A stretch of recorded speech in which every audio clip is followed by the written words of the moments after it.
Alors, salam à tous. Alors, je vais faire une courte vidéo juste pour reparler un peu du calendrier lunisolaire. Enfin, vous dire comment on calcule les années avec la Lune et le Soleil. Et à la fin, il y aura une petite surprise en tout cas. Enfin, en tout cas pour moi, ça l'a été. Je la partagerai à la fin avec vous. Donc, pour calculer les années avec ces deux astres-là, alors on commence par la lunaison, une lunaison avec un repère solaire dedans. Moi, j'ai choisi l'équinoxe de printemps. Donc, je prends le premier mois avec l'équinoxe dedans. Équinoxe, voilà, hop. Elle commence obligatoirement par la nouvelle lune, parce que c'est le Coran qui nous demande de faire ça. Et là, je vais avancer deuxième, troisième lunaison, quatrième. Donc, une lunaison, c'est un mois lunaire, hein. Cinquième, etc. Jusqu'à la prochaine lunaison qui comprendra l'équinoxe encore de printemps. Voilà. Donc, je m'arrête juste là pour faire une année. Et oh, pardon. Et après, j'entame la deuxième année et ainsi de suite.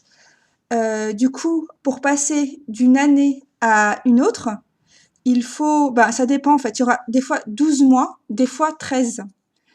Donc, ce que j'ai fait, c'est que j'ai noté ici, voilà, on voit, ouais. Alors, j'ai noté le premier jour de chaque année. Voilà, ici, j'ai commencé depuis 1970, 71, etc. Jusque là, on peut même rajouter la dernière, donc c'est le 13 mars 2021, c'était il y a quelques jours. Voilà. Donc du coup, ce qu'on remarque, donc ça va comme ça, hein. Hop, hop, hop. Ce qu'on remarque ici, c'est que les années, enfin, il y a un cycle qui se répète tous les 19 ans. Voilà, vous voyez là, ici. Là, c'était le 19 mars, voilà, 19, voilà. À chaque fois, on tombe le même jour à peu près, plus ou moins un jour. Voilà. Et durant ce cycle de 19 ans, on a, alors, voilà, en gris, là, tout ce qui est surligné, c'est les années où il y a 13 mois.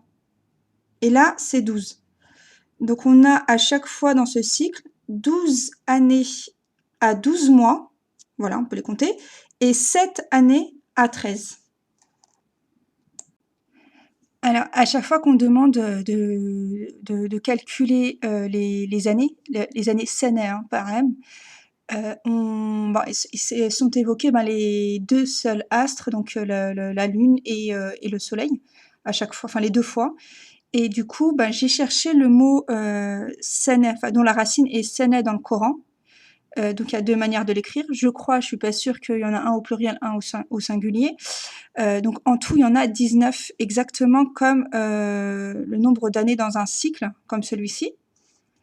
Et il y a, étrangement, moi ça m'a beaucoup surpris, je sais pas vous, c'est qu'il y a 7 fois comme le nombre ici, là, de l'occurrent, de mots sénais.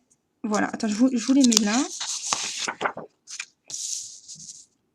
Voilà.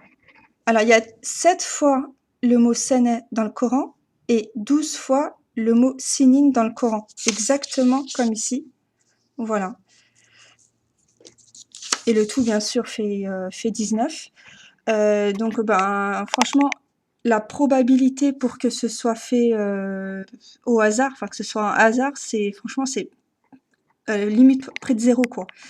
Je pense que c'est vraiment voilà intentionnel et moi je l'ai vu comme un signe qui confirme encore une fois que c'est le calendrier lunisolaire qu'il faut prendre pour le calendrier musulman. Donc je vous dis à une prochaine vidéo. Salam.